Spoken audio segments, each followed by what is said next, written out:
అన్ని పాత్రలు చేసినా నాకు టాలీవుడ్ లో బలమైన క్యారెక్టర్లు రావటం తగ్గిపోయాయి. చివరిగా గోవిందుడు అందరి వాడేలే సినిమాలో నాకు సరైన ప్రాముఖ్యత లభించలేదు అనిపించింది. మూవీ పూర్తయ్యాక నా పాత్ర చూసుకొని నాకే ఇబ్బందిగా అనిపించింది. బాధపడ్డాను. గొడవ పడాలని రచ్చ చేయాలని అనుకోలేదు. అందుకే ఆ తర్వాత తెలుగు సినిమాలు చేయకూడదని నిర్ణయించుకొని ఇక టాలీవుడ్ కి దూరమయ్యాను అంటూ కమలిని చెప్పుకొచ్చింది. కమలిని ముఖర్జీ మార్చ్ 4, 1984లో కోల్కతాలో జన్మించింది. ఇద్దరు చెల్లెళ్ళు. స్కూల్, కాలేజ్లో నాటక ప్రదర్శనల తర్వాత ముంబై పట్టణంలో నాటకాలపై నిర్వహించిన అభ్యాస సదస్సులో పాల్గొంది.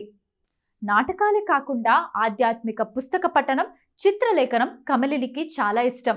ఎన్నో సంవత్సరాలు భరతనాట్యం అభ్యాసం చేసింది. నీల్ కమల్ ప్లాస్టిక్ సామాన్లు, పారాషూట్ కొబ్బరి నూనె, ఫైర్ అండ్ లవ్లీ క్రీమ్, ఇంకా ఆయుష్ వ్యాపార ఉత్పత్తుల ప్రకటన చిత్రాల్లో నటించింది. ఆనంద్, గోదావరి, ఇంకా గమ్యం చిత్రాల్లో ఆమె నటన తెలుగు ప్రేక్షకులను ఆకట్టుకుంది. తెలుగు చిత్రాలతో పాటు హిందీ, తమిళ, మలయాళం, కన్నడ చిత్రాల్లో నటించింది.